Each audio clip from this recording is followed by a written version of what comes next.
ഒരിക്കൽ കാലത്ത് ഒരു ചെറിയ മഞ്ഞപ്രാവ് പാറക്കരയിലിരുന്നു ആകാശം നോക്കി.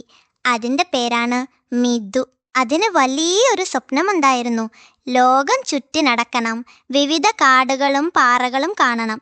അമ്മ മഞ്ഞപ്രാവ് പറഞ്ഞു, മുത്തേ, നീ ഇപ്പോഴും ചെറുതാണ്. പക്ഷേ നീ പരിശ്രമിച്ചാൽ ഒരു നാൾ ആ സ്വപ്നം നിനക്കെന്നാകും.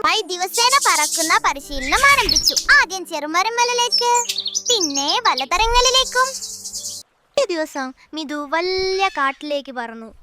അവിടെ അതിന് പുതിയ സുഹൃത്തുക്കളെ കാണാനായി. മൂന്ന് പുതിയ സുഹൃത്തുക്കളെ കാണാനായി. താര എന്ന കുതിരപ്പുറവെള്ളം, വിനു എന്ന ഒരു ചാടുന്ന മുയൽ, ചിയു എന്നൊരു പാട്ട് പാടുന്ന കുരുവി. അവസാനം മിതു മടങ്ങി വന്ന് അമ്മയെ പറഞ്ഞു, അമ്മേ, ഞാൻ കണ്ടു ലോകം. എനിക്ക് കഴിയുമെന്ന് അമ്മ പറഞ്ഞു. ശരിയാണ്. പാഠം 1: സ്നേഹവും പരിശ്രമവും ഉണ്ടെങ്കിൽ ഏതൊരാളും വലിയ സ്വപ്നങ്ങൾ കാണാം. ഒരു ചെറിയ മഞ്ഞപ്രാവും